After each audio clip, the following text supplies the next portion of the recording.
fellows and guests, good afternoon and welcome to the anniversary meeting for a society now 241 years old. My name is Ian Rolson. I'm the current president of the society, having been elected last year, so my term of office has been entirely under the current COVID regime, which has been a slightly strange experience.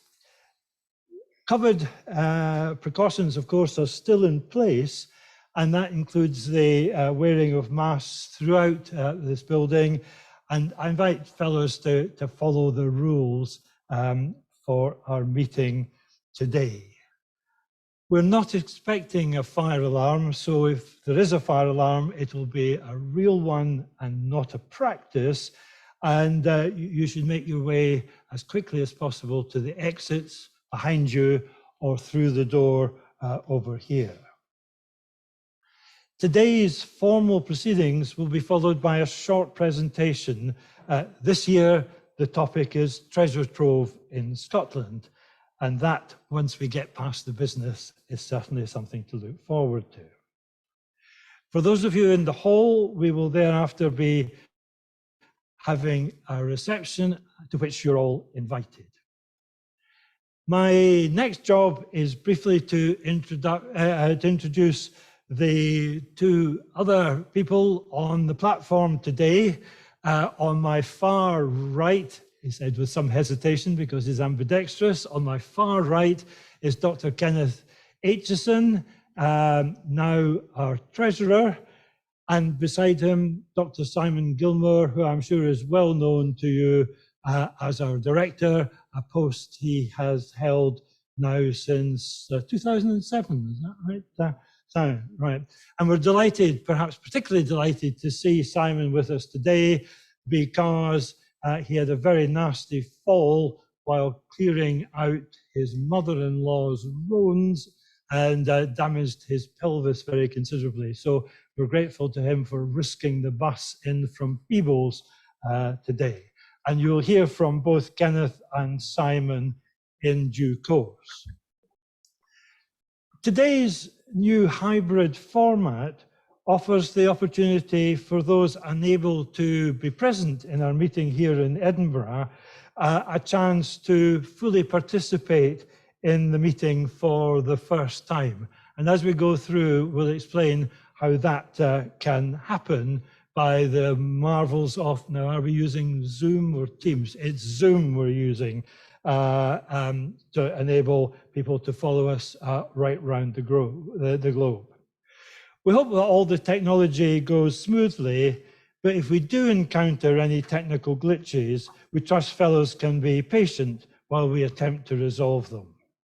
The adoption of this format has also meant that we can continue the process of voting, particularly for fellows, but we'll come on to that in due course, that we employed last year.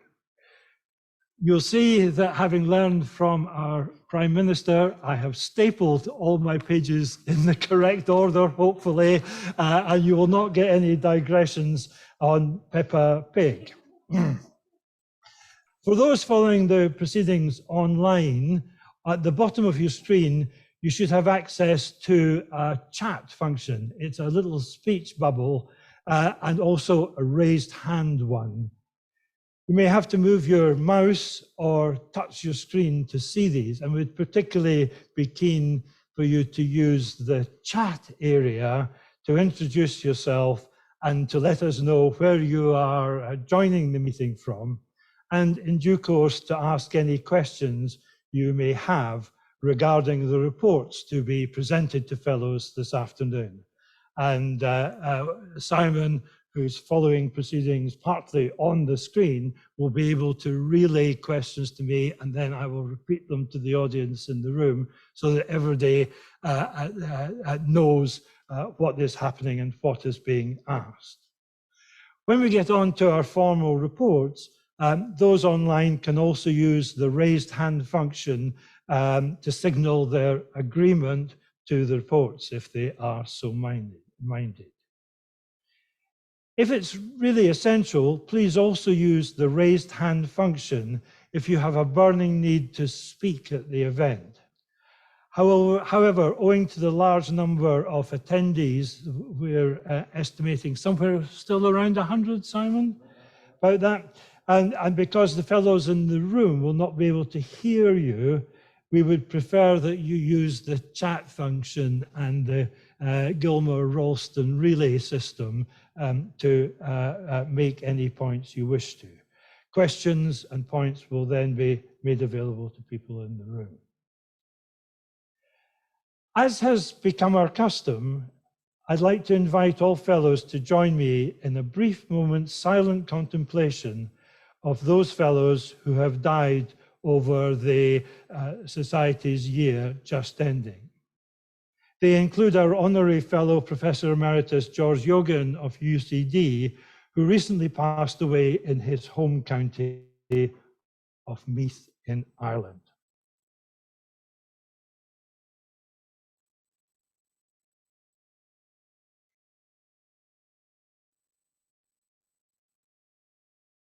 Thank you for that. An obituary of Professor Yogan has been commissioned and will in due course appear in the proceedings. There is now, I can perhaps say, also scope to place online obituaries of former fellows on our website, and offers to contribute such should be forwarded to the director.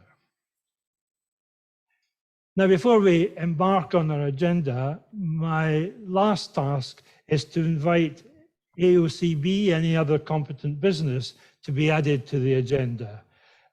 Again, for those in the hall, for those not in the hall, please place these in the chat area.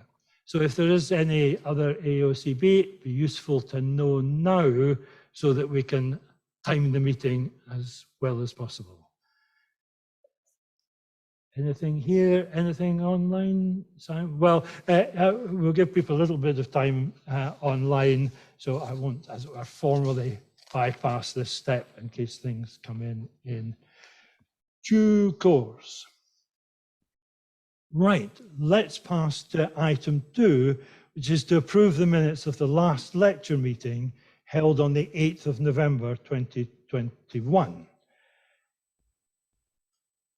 Dr. Gilmour, can I ask you please to read the minute of that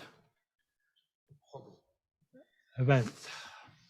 The minutes of the meeting of the Society of Antiquaries of Scotland held at 6 p.m. in the Auditorium, National Museum, Scotland on Monday, 8 November 2021. Ian Ralston, President of the Society, in the chair. The minutes of the previous 2 lecture meetings were read and approved. The following communication was read. Culduthel, an Iron Age craftworking centre in North East Scotland, by Dr. Candy Hatherley, Headland Archaeology Limited, followed by a question and answer session. Thank you. May I ask for approval, a show of hands, real or virtual, again, findable on the Zoom screen for those following elsewhere. Thank you for that. We can note agreement, Director, with those minutes. Thank you.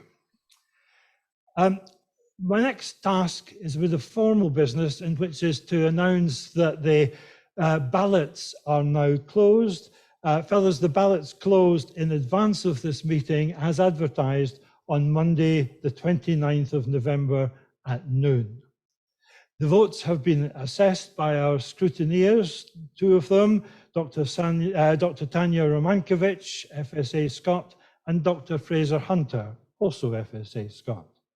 The results are now known and will be announced in due course during the meeting.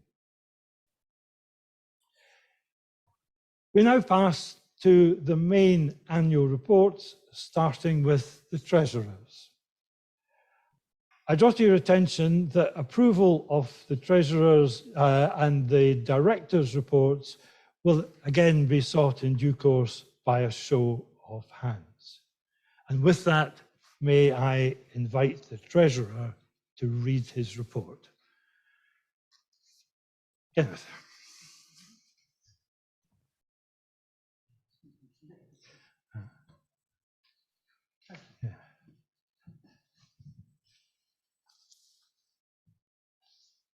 Thank you, President. Good afternoon, fellows. I am Kenneth Aitchison, Treasurer of the Society, and it is a great pleasure to be presenting my first Treasurer's Report to you today. I'm here this afternoon to report to you on the financial affairs of the Society for the year ending 31st of May 2021. All the trustees of the Society are ultimately jointly responsible for proper running of the Society's financial affairs. There is a finance committee within Council which has a particular interest in financial matters, and as Treasurer, I chair that committee. Now, firstly, the abbreviated accounts. You should all have a copy of the abbreviated accounts as part of your AGM papers, whether you're looking at them on paper or online. And the layout of the abbreviated accounts will be familiar to most of you. Firstly, there is the statement of financial activities for the year to 31st May 2021, followed by the balance sheet as at 31st May 2021. So, to the statement of financial activities.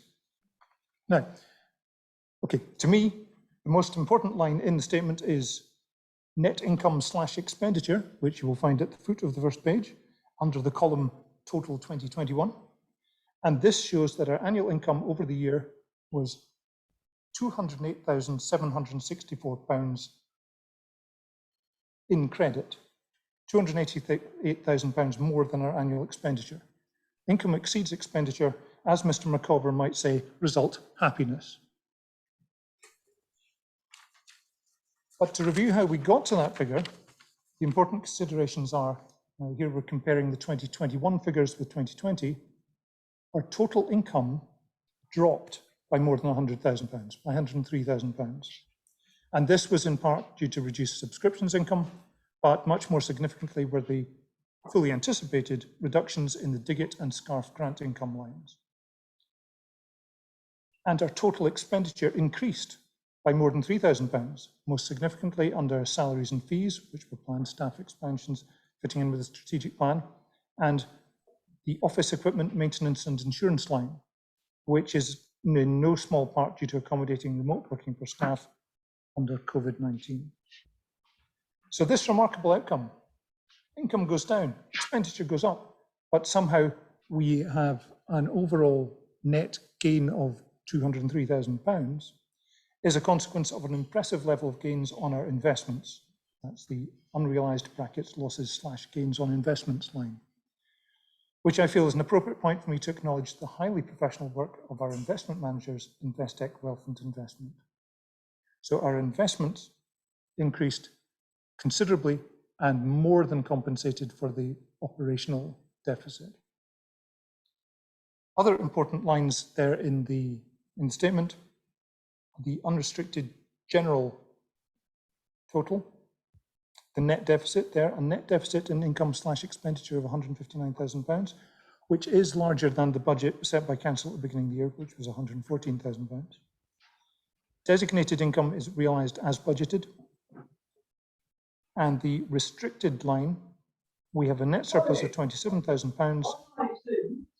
That's, again, okay, restricted income is largely annual project funding, which we would expect to be approximately balanced every year with balance of project expenditure, and this can produce short-term surpluses or deficits year on year.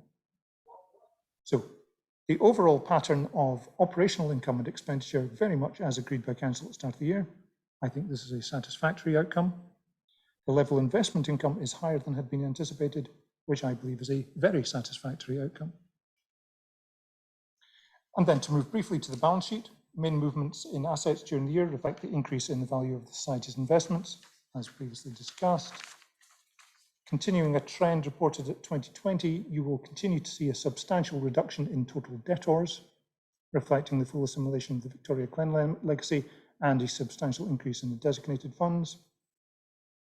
And then overall, as seen in the net current assets line, on the second page for those who are watching in paper, the Society ended the year with over £2.3 million in assets. So, to review what I think all of that means, the Society operated for the entirety of this year under the extraordinary conditions of COVID-19 pandemic. Council looked back at the effects of previous economic crises, anticipating COVID-19 would indeed be an economic crisis, on the Society's finances, and specifically we looked back at what happened in 2007-8 and the global economic crisis and follow on from that, And we recognise that times of crisis often lead to reductions in discretionary spending, such as on society subscription. And we have seen a reduction in subs income, but not as dramatic as might be feared. And the Society has continued to be able to deliver the strategic plan, as our director will report. So I think this is a remarkable achievement, coming through a full year of pandemic with finances in a satisfactory condition. This has been the result of hard work by the Society's staff, supported by trustees and our professional advisors. Effective management of Society's finances have been critical to our expansion in recent years and into the future, I hope, and to managing the effects of the pandemic on our activities. So this is very much a team effort. I've reported today on work undertaken by others on behalf of the Society. So I want to end with some final acknowledgements, thanking particularly staff of the Society, the Director, Simon Gilmour, Finance Manager, Jan Patterson, and who between them are primarily responsible for day-to-day management of the Society's finance affairs. We also benefit from the external advisors. I want to thank our auditors, Henderson Logie, and David Ferguson, who is our investment manager at Investec. And finally, I'm grateful to fellow trustees on the Finance Committee for their support and advice during the year. Thank you. Thank you, Dr. Aitchison. Are there any questions for the Treasurer, please? Again, we'll check online. We do have a question from online. The question is, Kenny, may we have details of the bad debt written off, please? So that'll be... Yes. Thank you for that question, fellow. I would like to pass that question, if possible, to the Director and Finance Manager.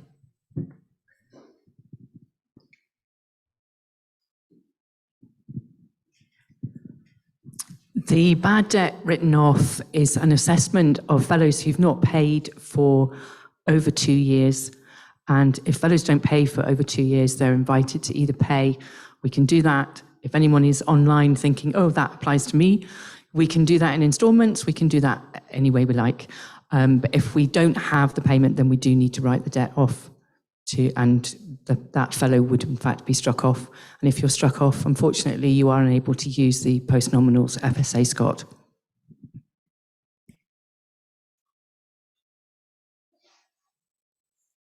Thank you for that clarification.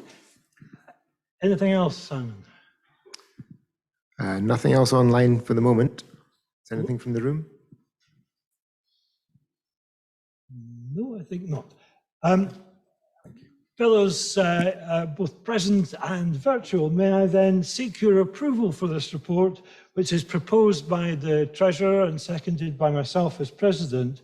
Can we maybe ask for a show of hands to support the Treasurer's report? Thank you very much for that. And thank you to the Treasurers then for presenting it. Right, we then pass to the next significant major report we have, which is that from our Director. And Simon, would you be happier sitting down to read your we'll make you come up. That's very good. The floor is yours.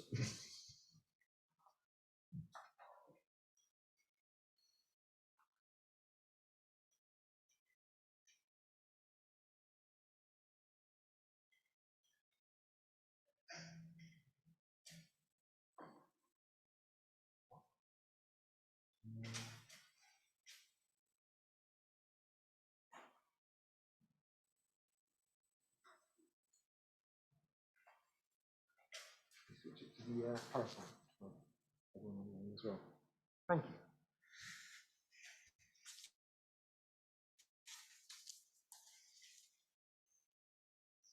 I told you this would take longer. Okay. Dear fellows and guests, I'd like to add my own personal welcome to you for our first ever hybrid anniversary meeting. Can everyone hear me okay? First of all, excellent. Right, you should all be able to see the slides on the screen, and I need my clicker. So, This anniversary meeting includes our first competitive election for council members for a very long time, and the first opportunity to award the Chalmers-Jervise Prize in an equally long time. So an afternoon of firsts. As usual, I will encourage you to read the full trustees report of the Society financial year, which is available on our website and covers our activity over the financial year to the end of May in much greater detail than I can attempt here. And despite the pandemic, we've been extremely busy delivering activity across the year, and the trustees report is the document that shows you precisely where your subscriptions are spent.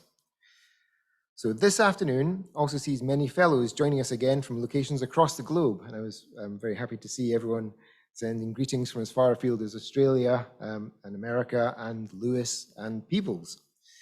So that's a really nice part of what we've had to do because of the pandemic.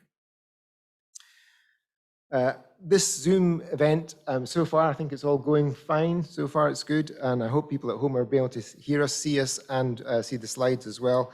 But if there are any issues, again, I'd reiterate, just give us a bit of time to try and sort it out. So welcome, one and all, and I hope you're having, or have had, or are about to have, a great St. Andrew's Day. One of the key developments over the last year has been the work carried out by staff and trustees on a new strategic plan, which builds on our previous plan and our charter of 1783 to ensure the Society remains a relevant and world-leading heritage charity in the 21st century. Fellows have been invited to comment on this new document and a modified vision, mission statement, and delivery activity we plan for the next 5 years. And we will be extending the deadline. We suggested a deadline of today, but we'll be extending the deadline so you can all rush home and read the strategic plan, if you haven't already, and give us your comments, which we very much welcome. We've also devised some values for the Society, which, while they cannot embrace everything the Society is, we hope makes it clear what sort of organisation we want the Society to be. And trustees will consider all the comments made by fellows carefully over the coming months before launching the new strategic plan 2022 to 2027 early next year.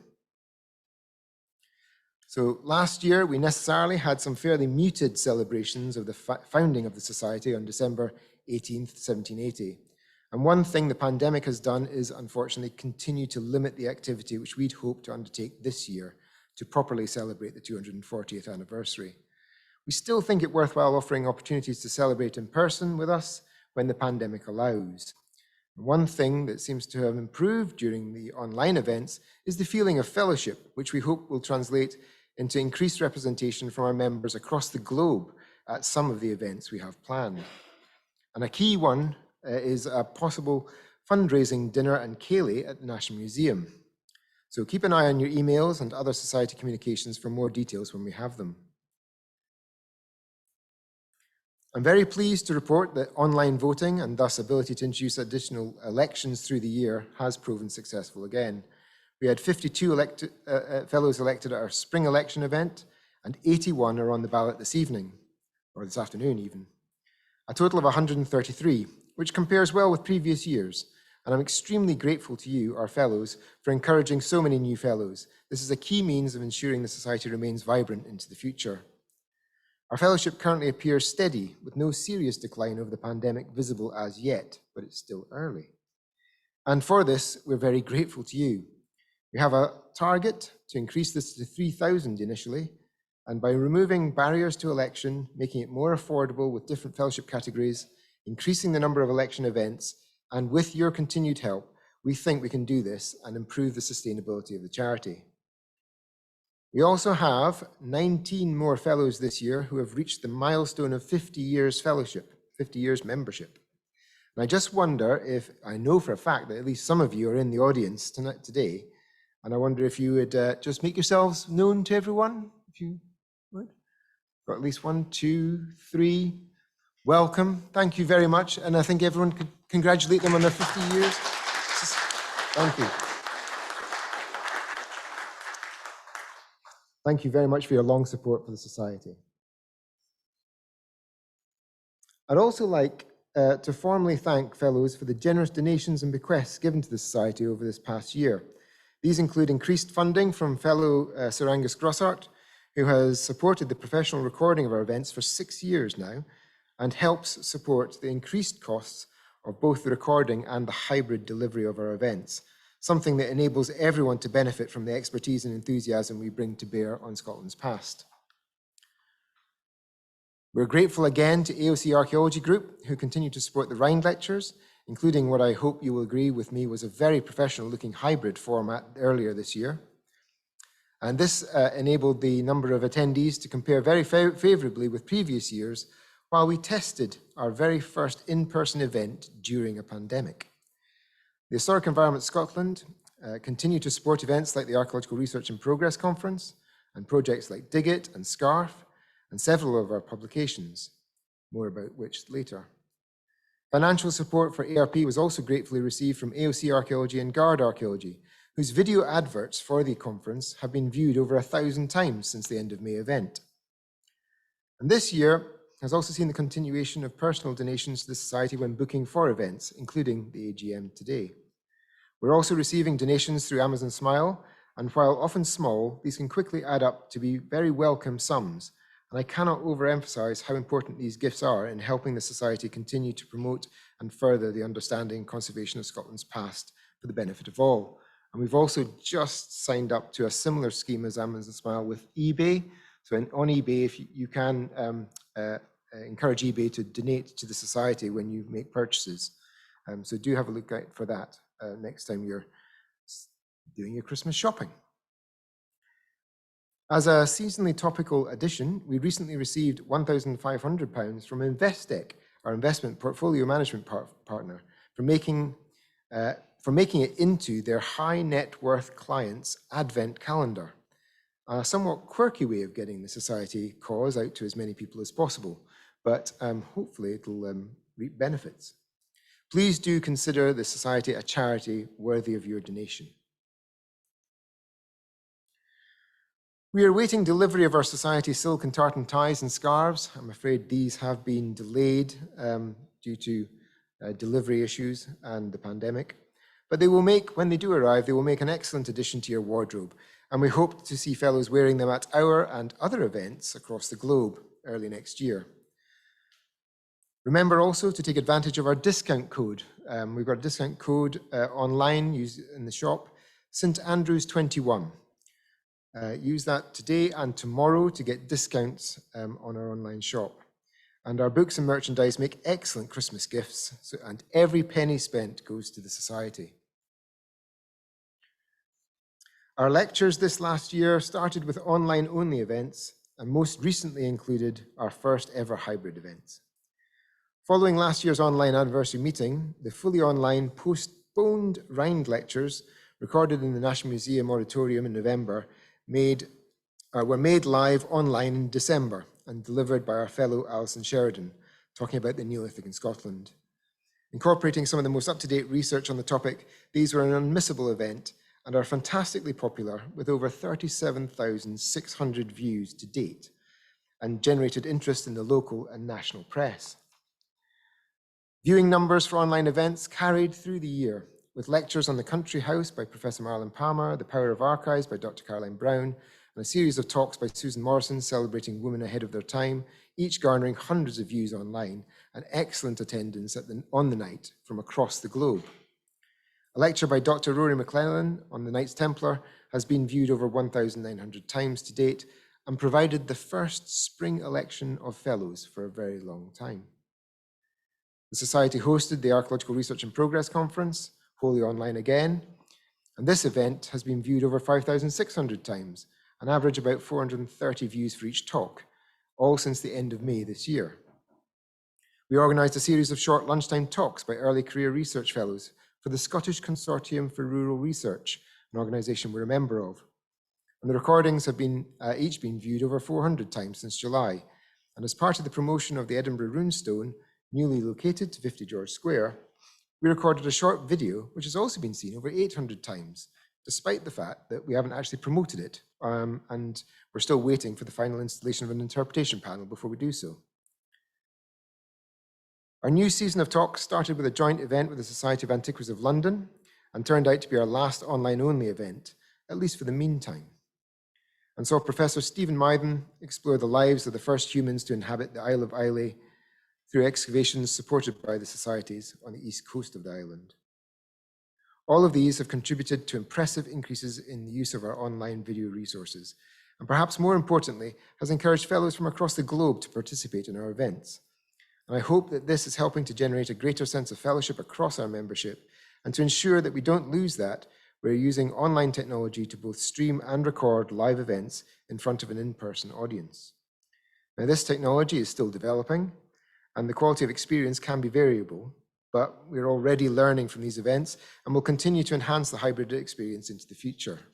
And I must say, actually, today, the gubbins, the technology we're using today in the Augustine Church is some of the best I've actually seen. So it's really been an excellent introduction to how it can be done. Wholly online events in collaboration with others, including the Society of Antiquaries of London, already mentioned, but also with the Royal Society of Edinburgh to celebrate the public and private worlds of Sir Walter Scott on his 250th anniversary, and Orkney International Science Festival to celebrate the work of previous fellows through recent research being undertaken in Orkney, don't contribute here to our online viewing figures because the live and recorded events are hosted elsewhere. But we know that they were also very well attended and have very favourable viewing figures. But I want to bring your attention to the figures on the screen. Here you can see the start statistics from our YouTube channel. We've gone from 54,500 views in 2019 through 84,800 in 2020 to 209,000 from the 1st of December last year. That's an incredible increase. And I think it really shows the dividends that Sir Angus Grossart's donations are helping to make across the globe. In addition, our online publications resource has also seen fantastic use over this last year. And I apologize in advance for a flurry of figures, but they are so impressive that I really do have to share them with you. PSAS saw 691,360 article downloads. That's approximately 57,500 monthly. And Archaeologia Scotica, the previous PSAS, recorded 32,784 article downloads, or about 2,700 monthly. SARE has recorded 106,979 downloads, which is about 1,500 a month. And there are therefore, on average, about 70,700 downloads of the Society's online publications every month, from December to November, with our partner, the University of Edinburgh Library, reporting that PSAS and SARE received the highest number of article downloads from all journals using that hosting service. Downloads of Society publications from the Archaeology Data Service website has continued to decline, with only 14,308 this year, down from 18,000 last year for PSAS, and 1,240 for SARE, and 816 book downloads, showing that online traffic has been moving over to the Society's own platform.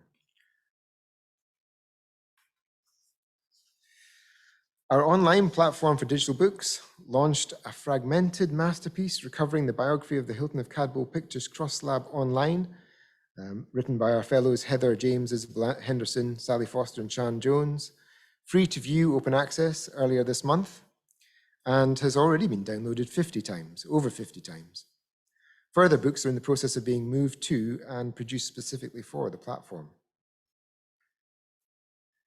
On Saturday, literally just last Saturday, another of our more recently published books, Darkness Visible, The Sculptor's Cave, Cowsey, from the Bronze Age to the Picts, won the Saltire Society's Scottish Research Book of the Year.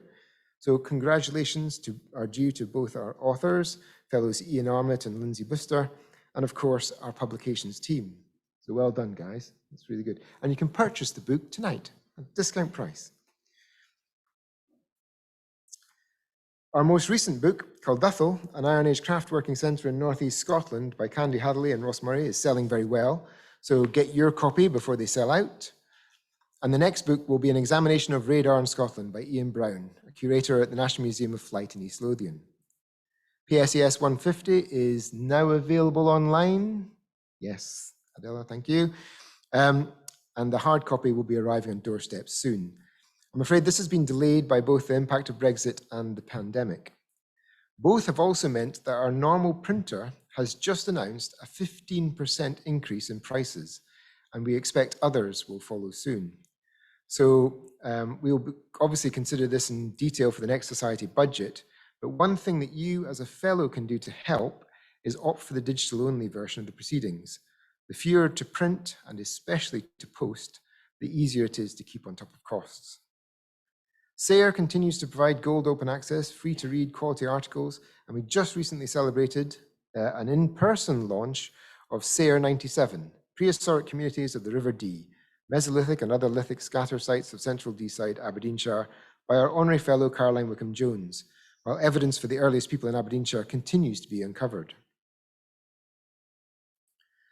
The Rhine lectures by our fellow Professor John Hunter may have taken place during a pandemic, but as our first hybrid lecture professionally streamed and recorded, the audience appears to have moved to mainly online, and the lectures are clearly being appreciated after the event itself. The event saw an in-person audience for the first time in 18 months, who enjoyed a drink or two afterwards, and have been joined by over 2,100 online views of the event in less than a month. Next year's summer excursion to Butte has, I'm sorry to report, run into an additional snag. It had been postponed for at least 2 years, and now finally the hotel we booked the excursion to has gone into administration. And so we're going to be looking for an alternative location, either on Butte or elsewhere. While obviously regrettable, it does seem that we should try to do something memorable to mark the return of the summer excursion when we are finally able to host one. And we would welcome any thoughts from fellows on the topic, where we might go, where we could stay, all that sort of stuff.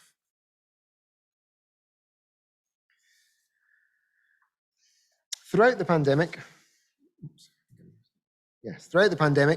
Digit has continued to encourage, I've gone too far now, the discovery of Scotland stories. Indeed, its move to an online Scotland Digs digital campaign last year made the shortlist for the Association for Heritage Interpretation's 2021 National Engaging People Awards. Unfortunately, they didn't win, but to get the shortlist was really well appreciated. This year's Scotland Digs 2021 campaign promoted over 21 fieldwork events to the public, with almost 40,000 users engaging with the content on Twitter alone, and it was covered again by national and local press, thanks to a series of memorable photographs commissioned to mark the end of the summer dig season, one of which is shown here, which is not the moon in front of a fantastic mountain. It's a flint and a ball of some sort. In March, a Doric poem inspired by a project in southwest Scotland was also commissioned as part of Stanza 2021, Scotland's International Poetry Festival. And more recently, Digit hired a tattoo artist to create illustrations in celebration of Black History Month. There are now over 100 articles on archaeology in the Digit website, including in Gaelic, funded by the Board na Gaelic, and Scots, with more to come. Digit continues to work on a range of different projects to engage people with the past, including working with Jambo Radio, Scotland's African Caribbean radio station, pictured here on excavation in Arran with the University of Glasgow and Northlight Heritage, collaborating with design company Tupix on Istry, a Netflix-like platform for digital resources, which will launch next year, and teaming up with the Universities of Strathclyde, Stirling, Museum Galleries Scotland, the Chartered Institute for Archaeologists, and Ando Glasgow on an AHRC-funded exploration of equalities issues in Scottish heritage. A recent crowdfunding campaign has been launched to support the development of a collaborative venture which will see a new Dungeons and Dragons type roleplay game based on an early medieval Scotland called Carved in Stone. To date, the Kickstarter campaign has been incredibly successful, attracting the initial full funding target in little over a week, and highlighting the support of fact-based gaming based on archaeological and historical research. You can still back the development of the game until December 13th, and the more money we can raise for this project, the more we can do. Work also started on the pandemic-delayed Forgotten Stories project, which will look to bring to life the research undertaken by early female antiquarians. The project is being supported by AOC Archaeology and led by Dr. Naila Sholma-Mason, and supported by Trailblazers and North East Scotland College, whose students are working on scripts, film development, and making short films of the early excavation of a tomb on Orkney. Look out for the first documentary film on Hannah van Ettinghausen early next year, pictured here, Skye's first archaeologist and a fellow of the Society. And thank you to all the fellows who have provided information and support for this project. The SCARF team have just very recently successfully launched the Highland Archaeological Research Framework on the SCARF website. And this was the culmination of a 3-year project led by Archaeology for Communities in the Highlands and supported throughout by the Society. The new free online resource launched at the beginning of Highland Archaeology Week and has already had nearly 1,000 individual users. It's been shortlisted for 2 categories of the Archaeological Achievement Awards for the UK and Ireland, hosted by the CBA, the Council for British Archaeology. Work on 3 more frameworks continues: Scotland's Islands Research Framework for Archaeology, the Perth and Kinross Research Framework, and the South East Scotland Research Framework. Some of this work has been delayed by the pandemic, but the new frameworks for these regions will be going online in 2022. New local and thematic research framework projects continue to be developed to ensure that the SCARF remains a critical part of the archaeological research process in Scotland and helps to encourage new research into Scotland's past. SCARF recently presented to the Discovery Programme in Ireland and has been held up there as an excellent model for the development of an Irish archaeological research framework. As part of our lead role in delivering the Aim 2 of Scotland's archaeology strategy, the team worked hard to help bring out the latest strategy magazine, celebrating Archaeology in Scotland 2021, which is available from the Archaeology Strategy website. And I recommend it as an excellent way to catch up on the fantastic work being done in Scotland. A journalist reading the magazine caught sight of one of the Dig It projects and got in contact, producing a great spread in a national weekend paper on the Carved in Stone Kickstarter project. Both Dig It and SCARF are undertaking far more than I have mentioned this afternoon, and so please do visit their websites and the Trustees' Annual Report for more information. The Grants and Awards Committee, and I apologise for the small writing on this, but the Grants and Awards Committee had a more complicated set of decisions to make this year, and several projects previously given funding were postponed or even cancelled due to the pandemic, which meant that other grant applicants who had missed out from that previous year could be offered the funding made available due to those issues. They also had a new round of decisions to make and were able to offer grants totaling over £27,500. Our funding is available to conduct all sorts of research related to Scotland's past, and this slide illustrates the wide-ranging nature of recipients' research this year, although you'd be hard-pressed to read it because it's so small, but you get the idea. Over the 18 months or more of the pandemic we've lived through so far, the staff of the Society have continued to work tirelessly on our charitable activity. I'm immensely proud and grateful to them all. One of our publications officers, Charlotte Whiting, has left to continue studying architectural history at the Courtauld Art Institute, and we wish her well in the next stage of her career and look forward to her returning as an author in one of our publications, I'm sure. We also welcomed a new member of staff, Jade Dent, who's on the computers today, joined as our new Fellowship and Events Officer in January, and soon after moved north to Edinburgh from London in the middle of a pandemic. Many of you will have communicated with Jade over the last year, and I'm sure you'll join me in recognising her excellent quality of service to fellows, both current and prospective.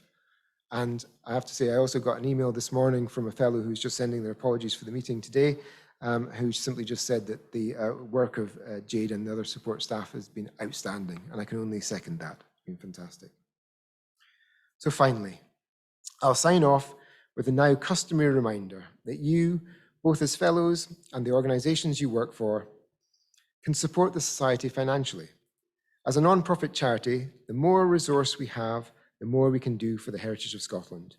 Donations or sponsorship can help make knowledge affordable through reduced price or free entry to events, or support free access to published material. It can deliver added value, such as the recording of our events, and it can release funds to other areas of society activity, and it can directly support innovative and wide-ranging research and other projects. In addition, major legacies have transformed the sustainability of the Society, more than adequately evidenced through the financial report presented by the Treasurer. So please do consider the Society in your will. With your help, we can deliver the strategic plan, continue to attract attention through these awards we're starting to garner, and ensure that the Society goes from strength to strength. Thank you very much.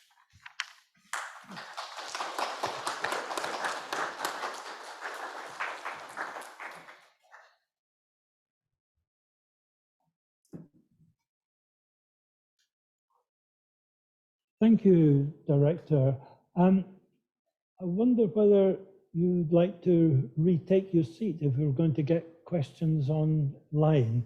Thank you very much for standing through that, and I trust it hasn't caused you too much pain from your action. So there we are.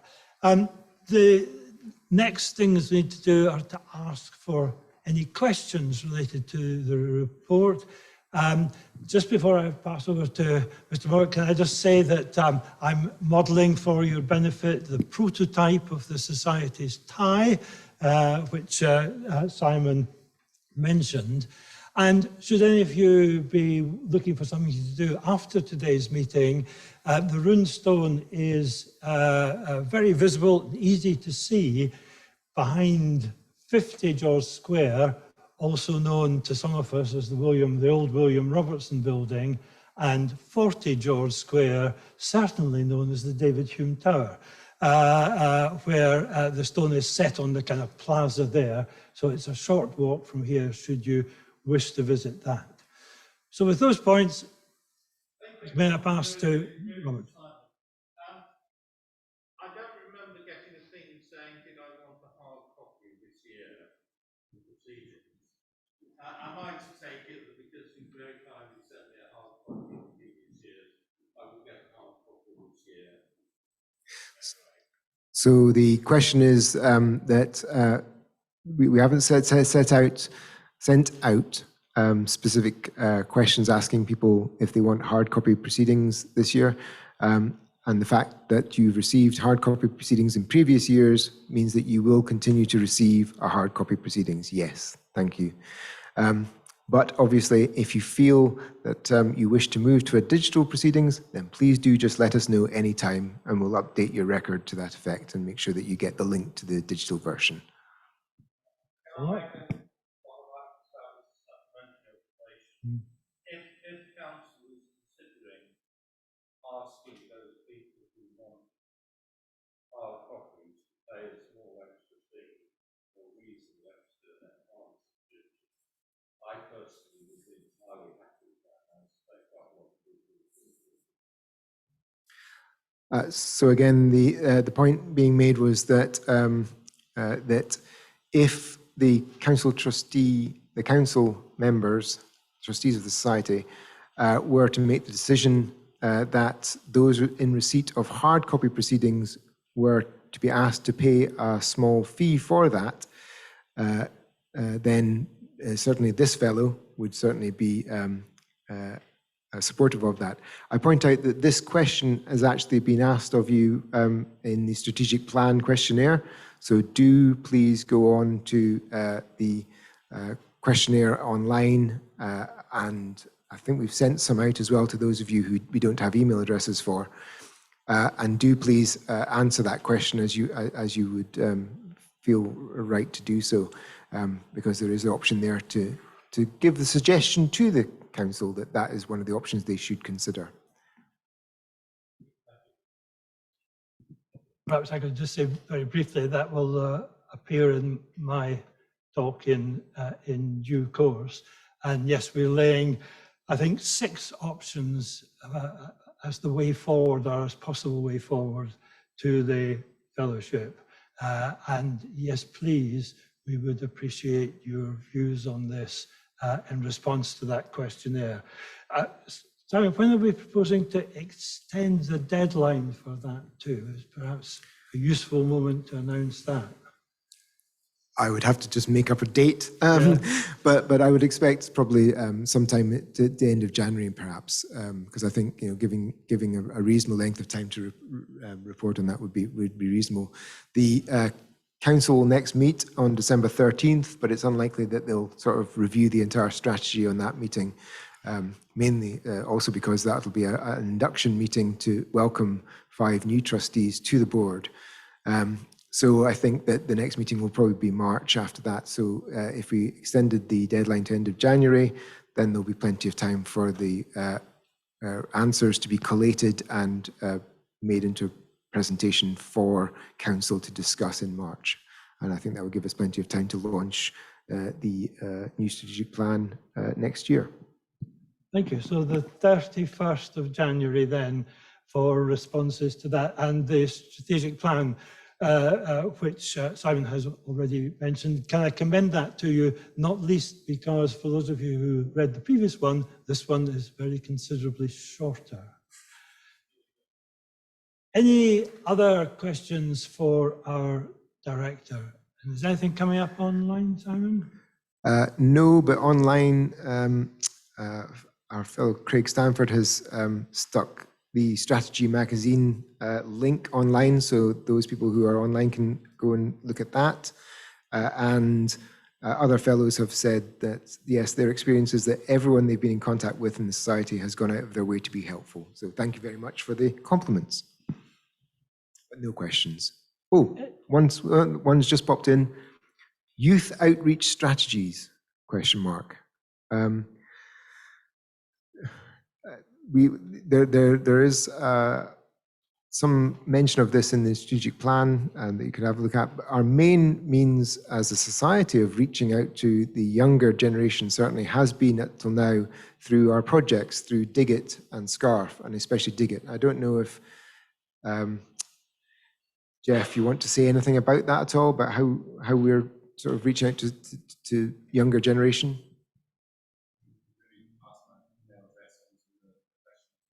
Okay, so I think what we'll do is we'll pass Jeff's email address on to into the chat here, and you'll be able to contact him direct, and you'll be able to tell you what we're doing about youth outreach strategies through Dig It. Okay, any other questions? If not, what I need to do next is to seek approval for the director's report. It is proposed by Dr. Gilmour, seconded by me as president, and I'd like to ask for a show of hands in support, both real and virtual, for those following elsewhere. Thank you very much for that, and we can record that. We now need to pass to the matter of the Society's awards, and I'd like to begin by thanking our judges, fellows who have contributed to this process by serving as judges. And I propose to name them briefly and thank them. For the RBK Stevenson Award, the director and Dr. Heather James, Vice President. For the Murray Prize for History, Vice Principal Professor Katie Stevenson of St Andrews, Dr. Anna Groundwater of the National Museum, and Professor Mark Tousey of Liverpool University. And for the Chalmers-Jervise Prize, 2 of our honorary fellows, Mrs. Diana Murray and Ms. Elizabeth Toms, who have taken on that role. So having done that, I'd like to pass first to the RBK Stevenson Award. This is awarded for the article published in the proceedings on a topic that best reflects the scholarship and high standards of this distinguished individual who was for many years the keeper of the National Museum of Antiquities of Scotland. He was also our president between 1975 and 1978, and I remember him very fondly, and indeed served on the council during his presidency just a few years ago. The RBK Stevenson Award of £50 goes to our fellow Nella Sholma Mason, who we've heard of already in the director's report, and that goes for her paper Eliza Doyley Trail Burrows, 1849 to 1908, a voice from the unrecorded past. Now, we know Nella is not with us today, but she's apparently following proceedings online, and so we'll get her award to her. But may I ask you, meantime, to thank her for her achievement, to congratulate her for her achievement.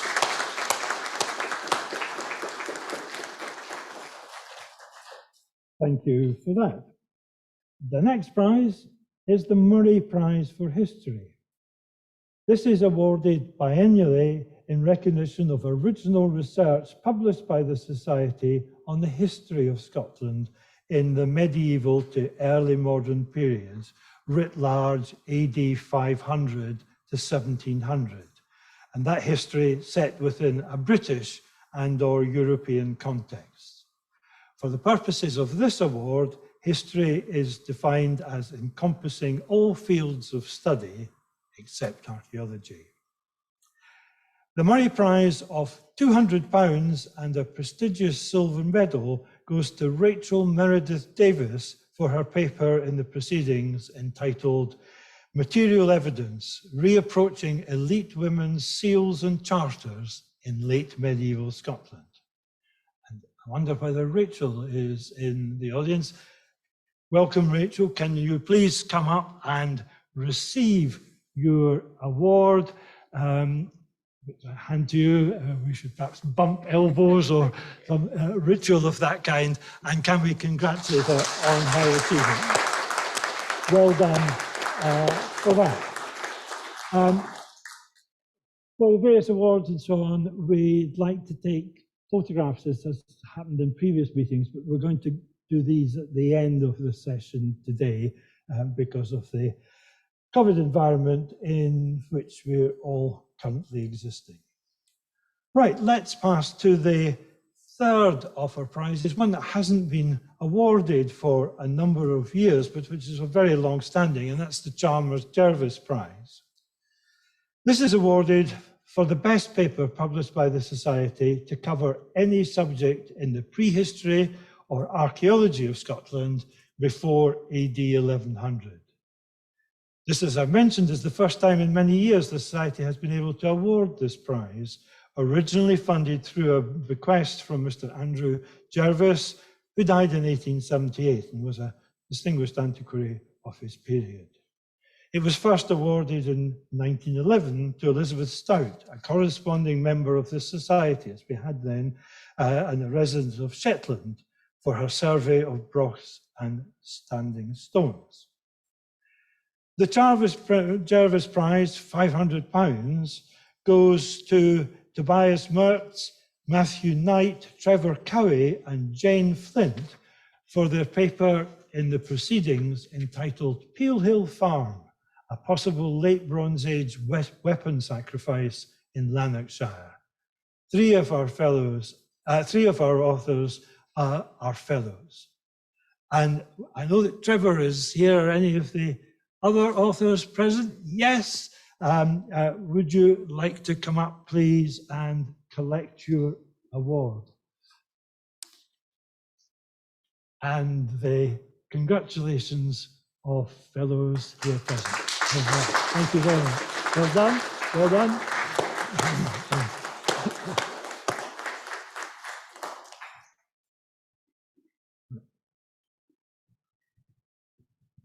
I'm running out of ear space to stick things behind this. My microphone seems to have disappeared. Here it is. Right, okay. So congratulations then to all our winners whose works will be or have been published in volume 150 of the proceedings. The next thing we need to pass to is to announce the results of the ballots. These, as I mentioned earlier, have been scrutinized by Dr. Tanya Romankiewicz and Dr. Fraser Hunter. Firstly, the result of the Fellows ballot. 156 votes were cast online, with 8 people voting on by paper ballot to the office. All 81 new fellows received a clear majority of votes for, with only a handful of votes against or abstentions. I can therefore announce that all candidates have been elected to fellowship of the Society. Now, in an innovation to go along with our new means of delivering this program, we've put up the names of our 81 new fellows. And now, how do we get the slides through? We'll go through the slides.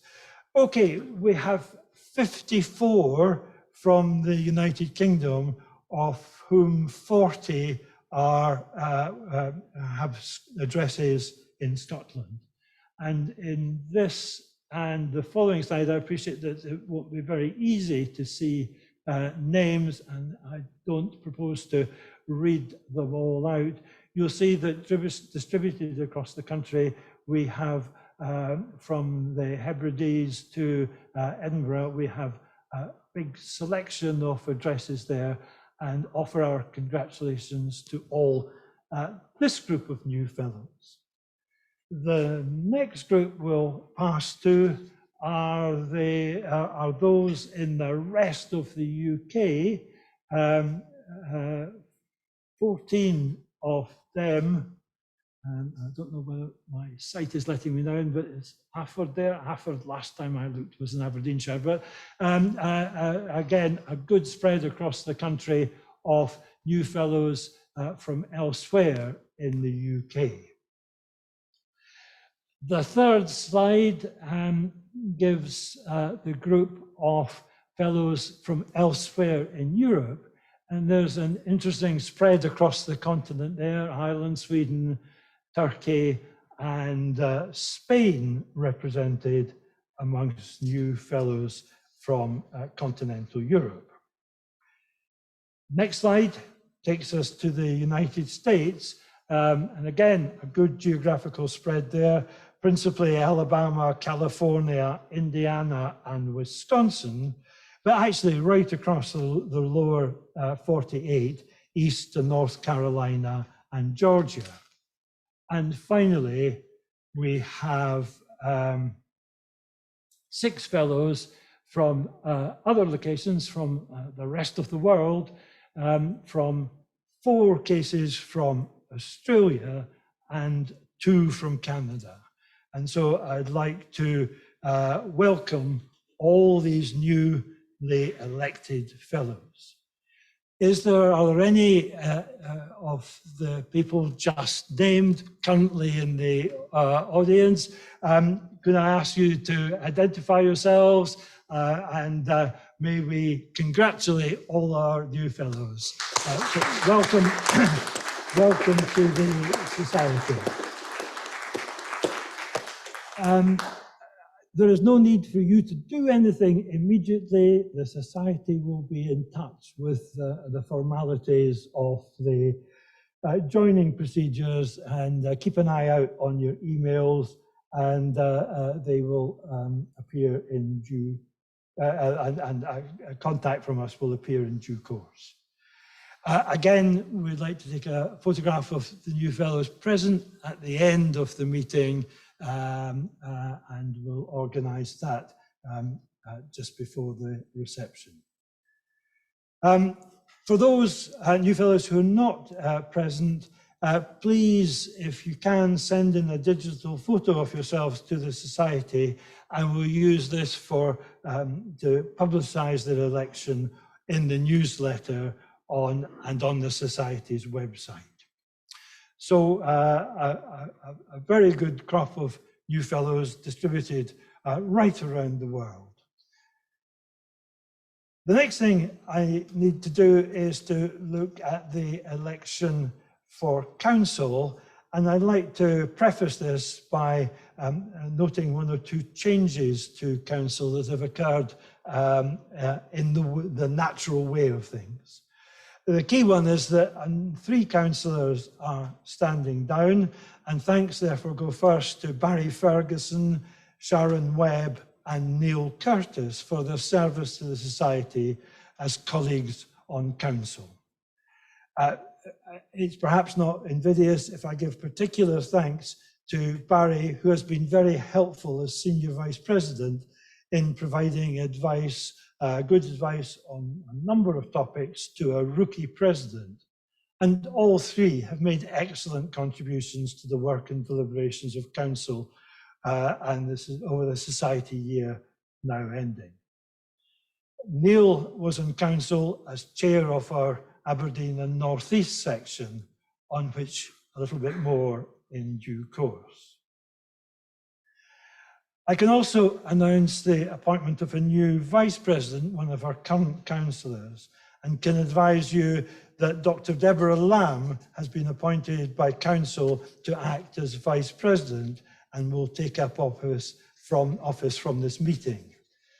I am sure you will join me in welcoming her outstanding service and contribution to Council so far, and I am sure in her new role as well. Deborah will not be here today, but she may be following online, and we can certainly offer our thanks to her for taking that role on. Right, we now pass to the results of the ballot. And I should begin by noting that Dr. Aitchison, Kenneth Aitchison, is standing again for Treasurer. Uniquely amongst our office bearers, the Treasurer is required to submit themselves for re-election annually. And I'm delighted that Kenneth has allowed his name to go forward. 146 votes were cast online and 8 people voted by post in this election.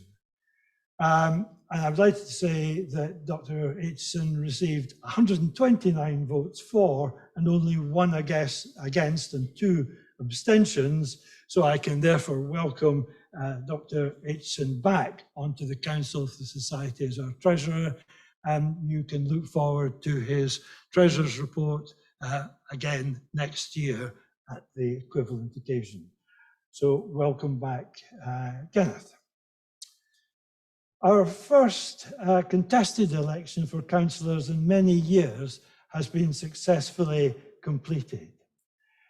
The fact that numbers of fellows who are prepared to serve as councillors and trustees have come forward is very gratifying, and in part reflects the fact that the hybrid operation of council perhaps makes this more feasible for fellows, perhaps more especially those firth of the central belt of Scotland, to stand as candidates. And so our collective thanks go to all those in Scotland and beyond who threw their hats into the ring for this election. We hope you will continue to support and promote the Society in other ways, even if not elected this afternoon. There are presently 5 vacancies on Council. I can now confirm that the votes cast were as follows.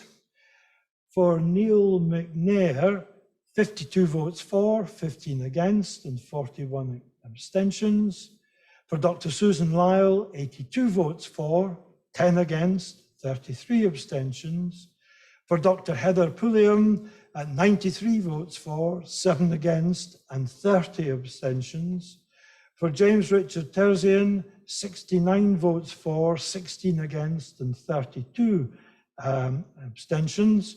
For Dr. Lindsay Butzer, 76 votes for, 12 against, 34 abstentions. For Wayne R. Mackin, 43 votes for, 25 against, 40 abstentions. Professor Ian Torrance received 93 votes for, 12 against, and 24 abstentions. Edward Forgall, 55 votes for, 17 against, and 40 abstentions. Dr. Alison Sheridan received 102 votes for, 8 against, and 22 abstentions. Alex Gibson received 74 votes for, 16 against, and 31 abstentions. And Professor Donna Hiddle received 110 votes for, 5 against, and 20 abstentions. So thank you again to all our candidates and to the scrutineers for monitoring the process. I can now announce that Professor Donna Hiddle, Dr. Alison Sheridan, Professor Ian Torrance, Dr. Heather Pulliam, and Dr. Suzanne Lyle have been duly elected as councillors and therefore also become trustees of the Society. I'd like to express my personal welcome to all 5 new trustees. Are there any of the present today?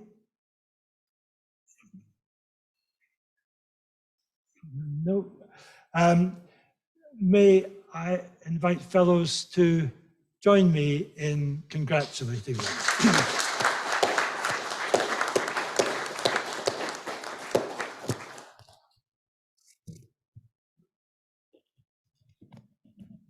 Right. The next business is the President's address. Sorry about this. My microphone has developed a life of its own. 9 my years. There we are. Hope you can hear me there. Is that all right? Ah, thank you. Help is at hand. Sorry. It's, having such small ears and so many things clipped over them. Thank you very much for that. Yes, thank you. Right, let me pass to my address, and let me take, please, a little drink of water first.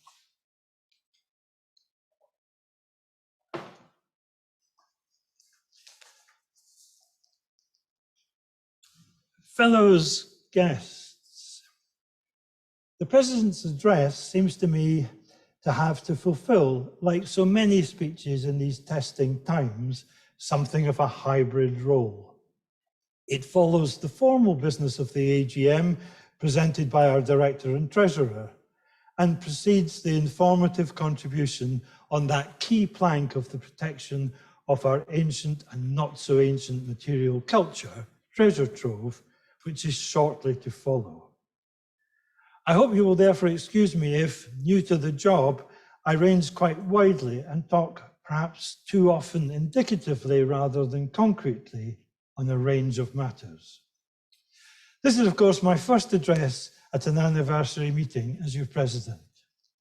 For me, taking on the role is an enormous privilege, but it has been a curious year because of the pandemic and all that it has entailed to step into the shoes of Dr. David Caldwell, who led the Society exceptionally and with aplomb for a span of 6 years, and to whom our collective thanks are due for his great contribution as our President. In 1789, as the French Revolution got underway, Sir Michael Malcolm of Lahore put pen to paper and wrote, "Happy the man who belongs to no party, but sits in his ain house and looks at Benarty." And that, perhaps the happiness aside, has also been me these last months, as I have stayed at home on the other side of Benarty, and as did David last year, regretted the continuing curtailment of actual meetings, including of council, as well as our lectures, because of restrictions only recently softened, and for how long, to reduce the further spread of COVID-19. Meeting and socialising with fellows in person at Society events has been the rarest of occurrences. The Society, more especially through the efforts of its staff, has been far from undermined by the pandemic. We've provided services online, organising virtual events, not only in the form of our usual programme of lectures, but also continuing to hold special meetings for fellows well beyond Scotland. Separately, we have reached our fellows in Ireland, the United States, Australia and New Zealand, and Canada. Some of these sessions, necessarily held at somewhat diverse times of day, I have been able to participate in, and the capabilities of Zoom have allowed our international network to begin to develop in new ways, unimaginable, I venture to suggest, until very recently. By this means, we have been able to engage much more and more immediately with fellows who are not normally able to attend events in Edinburgh or elsewhere in Scotland, and that has been a definite plus. Since the autumn, we have been able again to hold in-person lecture events, including the Rhines, albeit this has necessarily been rather tentatively. All two have been hybrid sessions. Conferences and outings within Scotland will surely again prove possible. We may hope during the course of next year, but of course David Caldwell said that last year. But whenever it is feasible, we intend to continue to develop our offer to fellows worldwide by making events available to them simultaneously by virtual means, when that is possible. In due course too, Council will explore again the possibility of holding events beyond Scotland, as was previously floated before you. In relation to our international fellowship, I must express particular gratitude to our secretaries in Australia and for North American affairs, respectively James Donaldson and Hope Veer Anderson, who continue to contribute significantly to our developing international programme. Dr. Gilmour has already made reference in his report to the excellent and informative lectures, whether delivered wholly by Zoom or in hybrid fashion, that have taken place over the Society's most recent year. I shall therefore keep my comments brief while thanking again all our speakers for their contributions. The two series of Rind lectures that delivered online by Dr. Sheridan last December and then recently in person by Professor John Hunter were of very high quality indeed and have allowed us to get that important programme back on track. We have also enjoyed, as Simon showed, a very varied series of well-delivered and illustrated monthly lectures, which I am sure have stimulated much interest. Our publication programmes continue to flourish, supported by our dedicated publishing team. The most recent Society lecture provided an interesting introduction to the subject of our most recent major monograph, Kilduffel, by Dr. Candy Hathaway and Ross Murray. Volume 150 of the proceedings, as you've heard, is out online, and paper copies for those who still request them are, I understand, shortly to be dispatched. This year, however, I would like to draw particular attention to our online Scottish Archaeological Internet reports, now approaching volume 100. I think Simon announced volume 97, which is a very significant milestone, which we hope to celebrate by looking retrospectively and prospectively at that series' achievements. One other innovation affecting our publishing endeavours this year has been for the first time to convene a meeting of our editorial advisory board. Its members, listed in each proceedings, have long acted as expert referees for papers submitted to the Society for publication. But we have now asked them to act as a sounding board as we continue to develop our publication strategy for disseminating high quality research in a fast changing publication landscape, not least in relation to open access. I am grateful to the board members for accepting this wider remit, and I am sure their advice will henceforth be helpful to our editor and our staff and to councillors.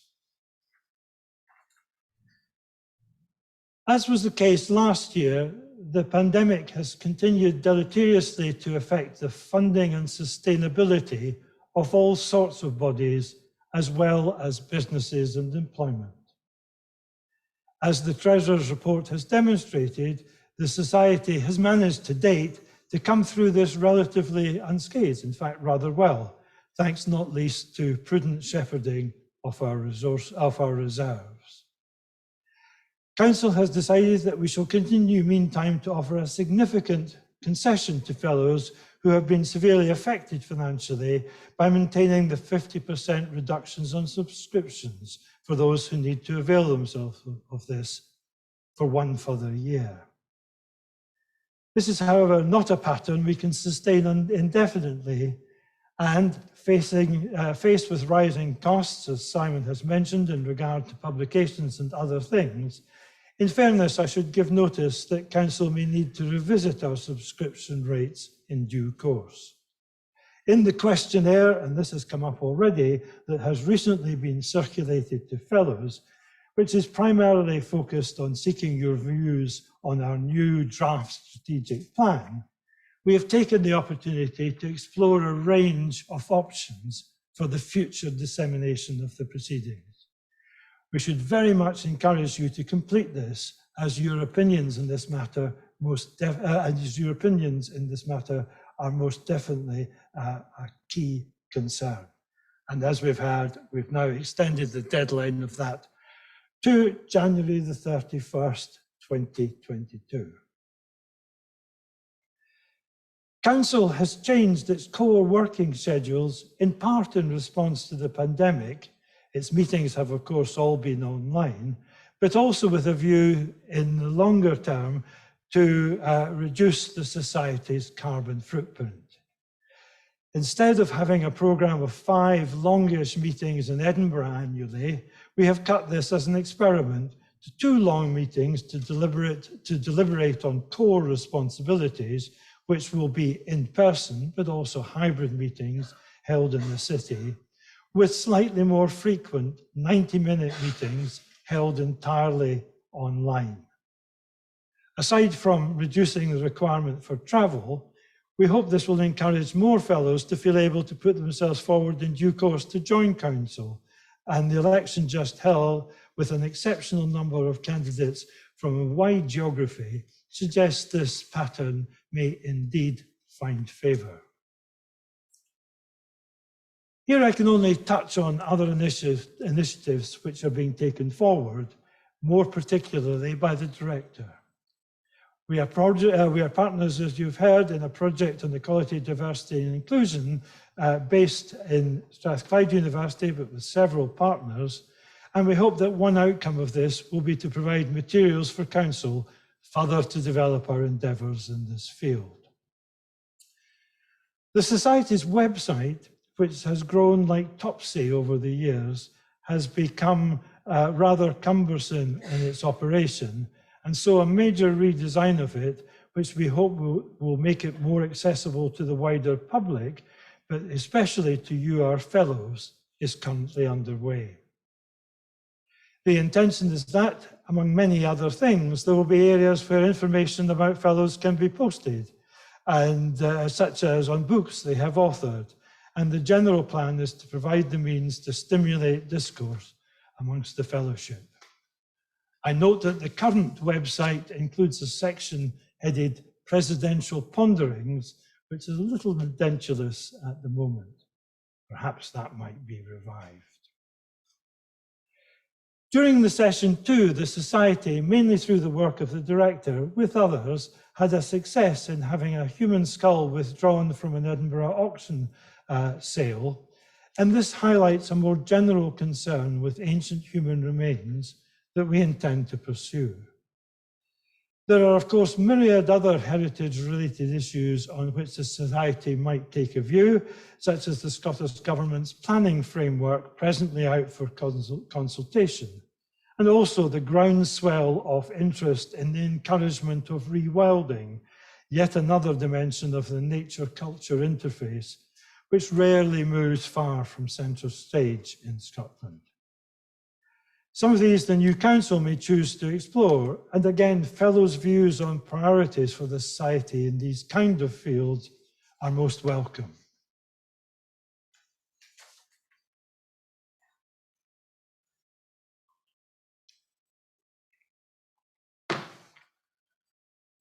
Last year, David Caldwell focused attention on the Society's need to find adequate premises for its staff and to fulfil the aim expressed in our strategic plan to create what has been described as an independent heritage hub.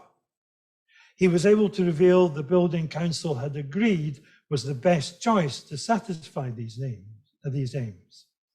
That property is the shop, flats and warehouse not far from here of John Donald China Merchants at the corner of Bristol Port and Bristol Place. David revealed that the purchase price is likely to be about 2 million, with the overall project possibly costing some 5 million. Council then believed it was not unreasonable to hope that most of this sum could be raised from external sources, and further that the costs of running and maintaining these premises would largely be offset by rents and other income. Owning the building would in this way be a significant asset for the society. I have to say with regret that legal delays have meant that we are in essence very little further forward in exploring this idea today, so that the full process of consultation with you, our fellows, and other interested parties, which David promised, remains a commitment for the future. I hope we shall be in a position to give a more positive report on progress soon. Lastly, it is with considerable sadness as a former member of it that I have to report that Council has taken the decision meantime to put the Society's northeast section into abeyance as we consult to seek views as to whether there is a way forward for it. It has been a casualty of what we might call the changing face of public archaeology in Aberdeen, as well as to differing practices on our part, making available Zoom versions of our lectures and distributing our Edinburgh lecturers onwards, not just to the Granite City, but to a variety of places. Attendances there have been falling, and finding fellows prepared to form its committee constituted an increasing challenge. Although the Rector has made appropriate reference to the hard work of his colleagues on the Society's professional staff, I too know they are fully deserving of our thanks for looking after the Society in these difficult times of dominantly home working. Dr. Gilmour, as Director too, has shown great leadership in surmounting the many challenges posed by COVID and enabling the Society to continue to flourish. We wish him well in his continuing recovery. The Society has thus come through its 240th year with its vigour unchecked. Thank you very much for your continuing support of it, and let us hope that more normal circumstances in which to meet will soon return. Thank you.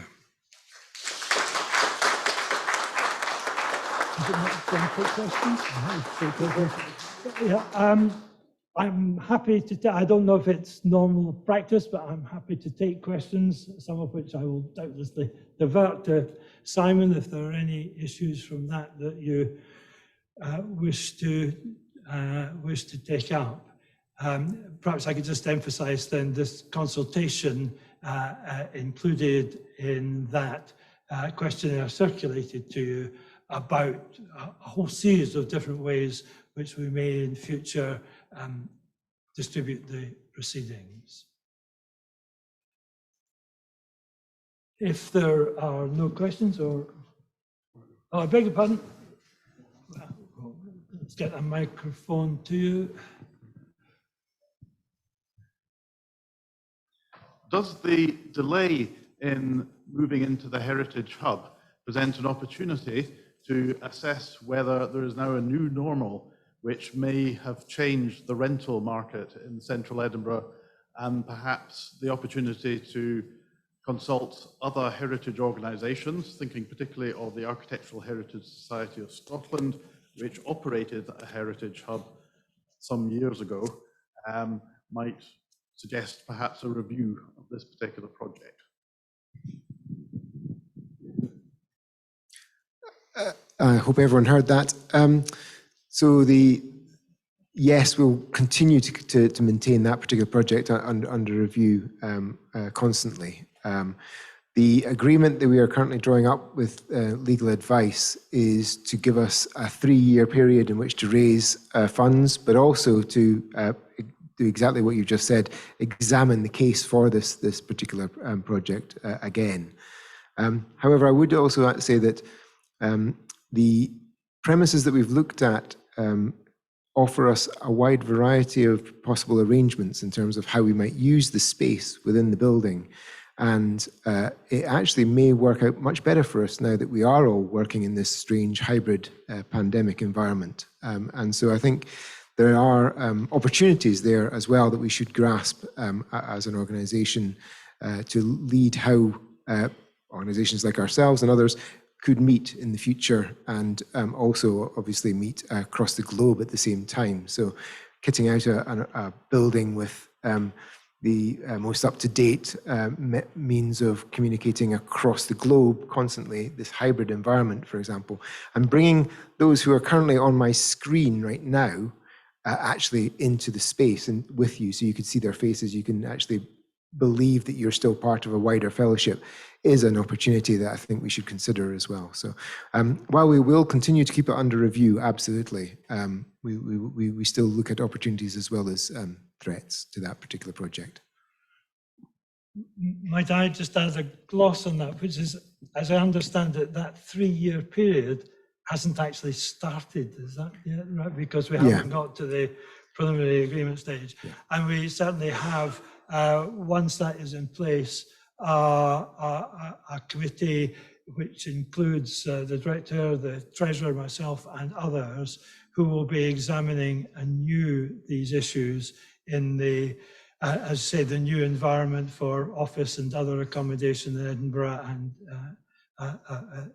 thereby and there around there that has emerged in recent years. So we are absolutely not at the stage of having made any final decision. And effectively, my report is to say that there has been no further commitments entered into and no new commitments in regard to that project over the intervening year. And before we take any steps, we will certainly be consulting the fellowship. Yeah, the next stage is to consult you guys. Exactly. Okay, so thank you for that. Any other questions? Anything on screen, Simon? No, just lots of congratulations to everyone who's been elected. Excellent. Right. Well, we have no further competent business on our agenda, so that my task now is to introduce another component of our programme, which I've trailed already, and that is the short lecture. The normal procedure for this is that there are no formal questions. It therefore mirrors our practice for the first 5 of the 6 round lectures each year. However, fellows present may well wish to ask questions during the reception afterwards. And with that, I would like to welcome Sophie Flynn, who's the newest appointee.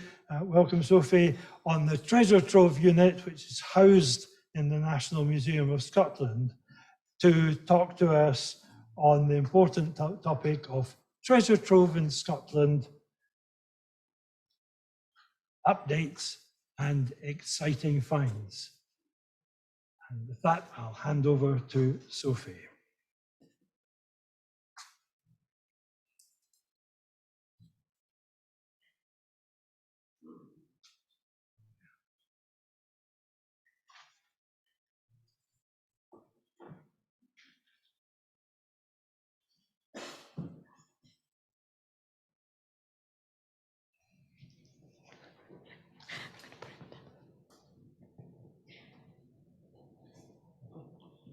Switch.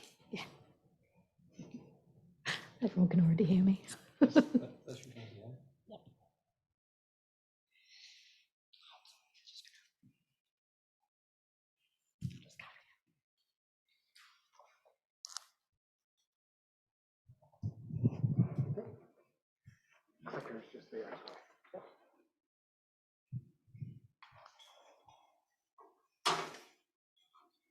Hello? Can everyone hear me? Brilliant, okay.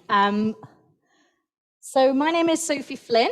I am the newest member of the Treasure Trove Unit. We are based over at NMS. And I'm going to talk to you today about some updates that we have from the unit and also some of the most recently allocated fines that have gone through the process. I'll also talk a little bit about how COVID has affected us as a unit. And I'll end by presenting a case study of an ongoing case of an excavation of a Bronze Age hoard that took place over the summer in 2020, so right in the middle of the pandemic. And it's a very exciting case, so you'll hear more about that later. To start with, I will just do a very brief overview of what Treasure Trove actually is, in case anybody needs reminding. So it's based on the principle of Scots common law, which is bona vacantia, essentially ownerless goods. So in Scots law, the Crown can claim ownerless property, including portable antiquities, and the Crown's representative in Scotland is the Queen's and Lord Treasurer's Remembrancer, or the QLTR for short. So that means every artefact that is found in Scotland, either by chance or through archaeological excavation, passes through Treasure Trove. If an artefact is claimed, we research it and produce a report, and museums then have the opportunity to bid for the item, and an independent panel known as SAFAP, or the Scottish Archaeological Finds Allocation Panel, decides which museum the artefact will go to. So the Treasure Trove Unit have delegated responsibility from the QLTR to administer this process. That is a very quick overview of TT.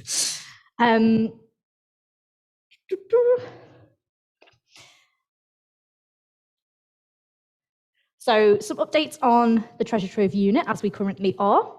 As mentioned, we have delegated responsibility. We're funded by Scottish Government, but we are based within National Museums offices, National Museums Scotland offices. Currently, the Treasure Trove Unit is a team of 3 people. Our manager, Emily, here on the left, Ella Paul in the middle, and myself on the right. And that is some lovely selfies that we took when we were out digging recently. Usually, the daily running of the Treasure Trove Unit involves us sitting in the office, going through finds, recording them, researching them, deciding which are likely to be claimed, which are likely to be disclaimed, or we are conducting outreach at events across Scotland in museums and galleries. Unfortunately, the pandemic has interrupted that quite significantly, and it actually resulted in, for most of 2020, us working from home or working remotely. There were a few occasions when the team could get into the office to look through some finds, but it was very, very rare.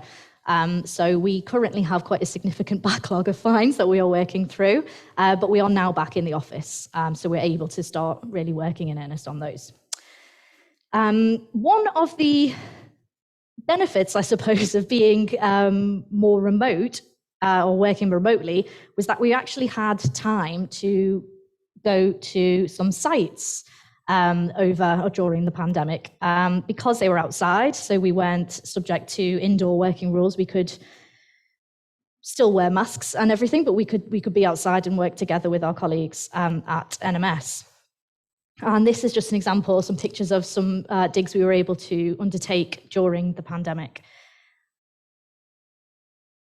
So I'll talk a little bit more about one of those digs a little bit later.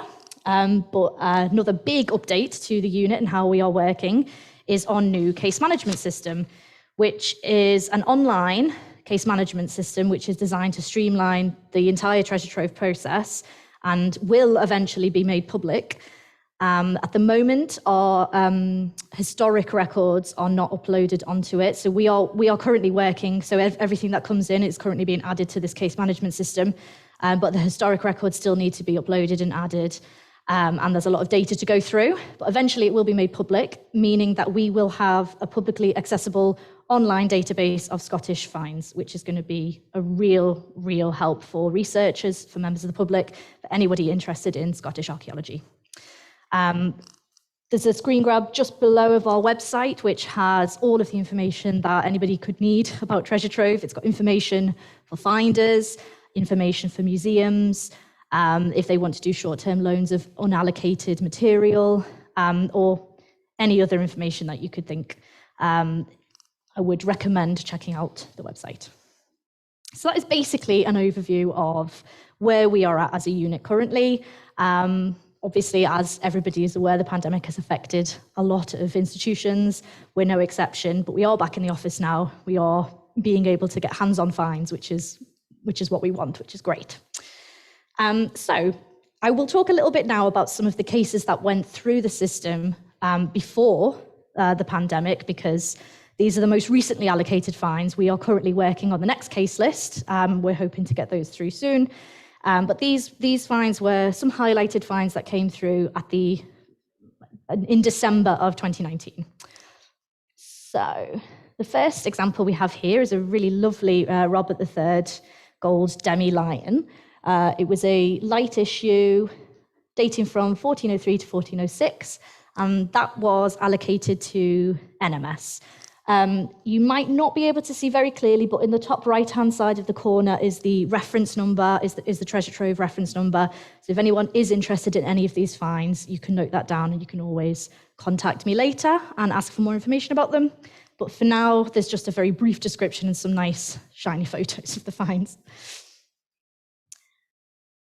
So our next highlighted case is this hoard of 15 Roman Dinari, dating from the reigns of Trajan to Hadrian, and they're in fairly mixed condition. Some of them are quite broken, but some of them are more whole and easily identifiable, and these were allocated to Paisley Museum.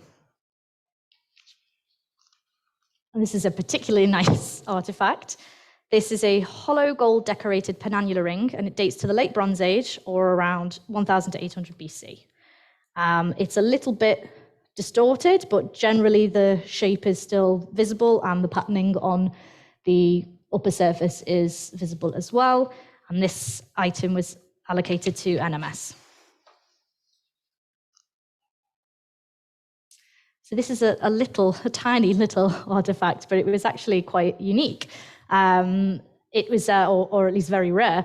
It is a Roman blue glass melon bead, and it was found by chance. And it dates from around 75 to 160 AD, and it was allocated to live borders.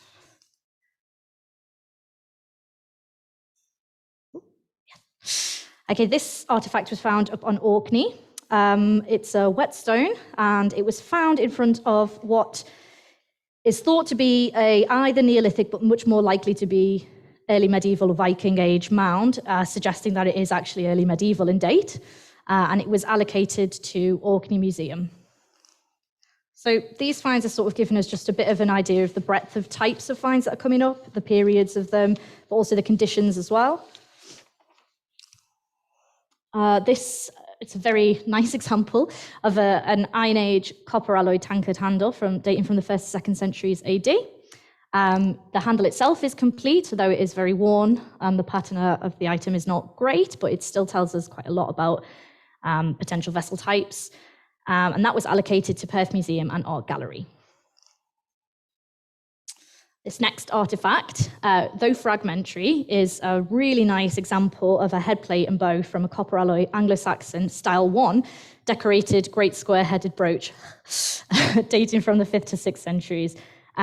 You can see that quite a lot of the decoration on the face is still remaining. Even though, as I say, it's fragmentary, it's still a really lovely item. And that was allocated to NMS. This artifact comes from the Western Isles, and it's a silver annular finger ring, likely dating to the 10th century AD. So very tarnished, but still, its form is still quite visible. And this artifact was found by a tourist walking along a beach. And it's a fragment of a sandstone cross slab. It dates to the 8th to 9th centuries AD, and you can see the carving still fairly visible. I've put a scale up on the left-hand side there so you can see how big it is. It is quite a large item. That one was allocated to Elgin Museum. Here we have a really lovely medieval gold inscribed finger ring. It's inscribed on both the outer band and the inner band, and I've put the inscription up there on the slide. Some of the inscription has been able to be deciphered, but most of it remains undecipherable at present, so hopefully there can be some research done on that. And this artifact was allocated to NMS. Next, we have a really lovely incomplete silver coin of Edgar. Dates from AD 972 to 975, part of the Reform coinage, so it's very rare, and it was minted by Odda at York. So it's not whole, it is fragmentary, but it is still very nice. That one was allocated to Fife Cultural Trust. And then to end our highlighted finds, we have this very nice copper alloy Iron Age mirror handle dating from around 50 BC to AD 200. So this is quite well preserved. There is some iron staining on the right-hand edge there, but it is a really lovely example of a very rare artifact type, and certainly for Scotland as well. And this artifact was allocated to NMS. So that is just a very quick run through of some of the finds that were allocated most recently in our last round of allocations. And hopefully we will have a lot more exciting finds that can go through to museums in this coming case list. Now, I want to talk a little bit about the Peebles Hoard. So some of you may have seen the Peebles Hoard in the press. There have been various press releases about it because it is a very exciting Bronze Age hoard of horse harness gear. So, in June 2020, a metal detectorist discovered an in situ hoard of Bronze Age horse harness gear. And he reacted very quickly. He called the Treasure Trove Unit, and we were able to put together a team of archaeologists from National Museum Scotland, supported by the Treasure Trove Unit, and also conservators from National Museum Scotland. They were on site with the finder within days, and they began an excavation that would turn into one of the UK's most exciting archaeological discoveries for some time. Among the finds was a sword still in its scabbard, decorated straps, buckles, rings, ornaments, and chariot wheel axle caps. So I'll just go back to the previous slide. In the pit that you can see in the picture on the right-hand side, the left-hand side of the screen, there is a large, I will sort of just show you a point if I can. There's a large, what looks like a stick going through the middle of the pit. That's actually the sword still in its scabbard, which is really exciting thing to find for the excavators. Let's see.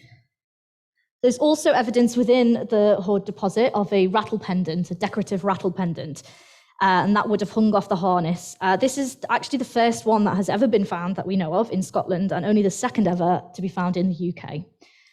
Overall, the team spent 22 days investigating the site. And Matt Knight, who worked on the site, he's the NMS Bronze Age curator. He dated the hoard from around 1000 to 900 BC, based on the artifact typology.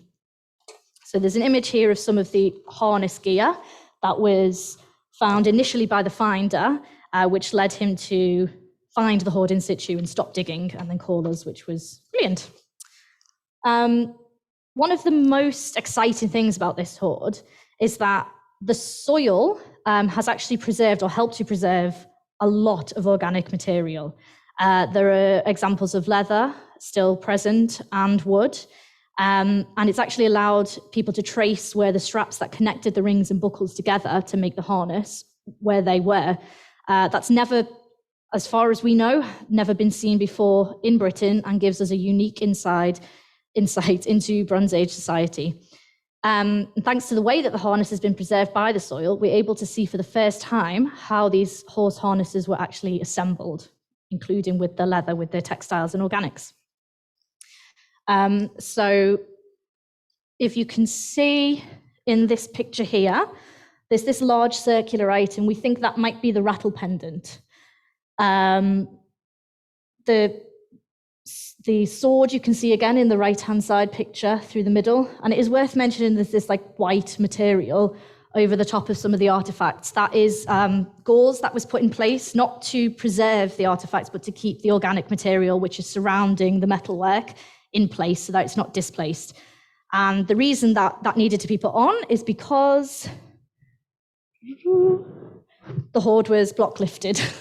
So it was removed from the site in a large block of soil and taken to the National Museum Collection Centre. where further excavations and research are still taking place.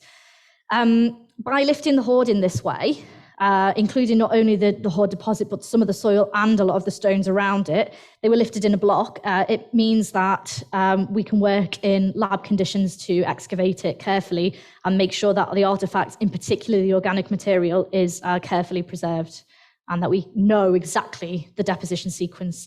But we know from what we know already from the excavation that took place in the field, the horse harness equipment was the first to go in the ground, the sword was laying over the top, and then it was buried. So we know that much. We're hoping that through excavating in the lab, we'll find out a lot more. Yes, so that is a quick overview of the Peebles Hoard, which was very exciting, and also a case that came up right in the middle of the pandemic in June 2020. Because the Treasure Trove Unit were not actually office-based at that time, we were remote, we were actually able to work outside with distancing still being observed, but it meant that we could react quickly. So one of the strange benefits, I think, of the pandemic for us has been that we have actually been able to be out on site more than we may have been able to in the past. And it meant that something as important as the Peebles could be excavated properly and dealt with properly. Yeah, so that is everything from me. It was a very quick update and rundown. I think, as you mentioned before, that I'll take some questions in the sort of mingling session. But for now, that's it from me. Thank you.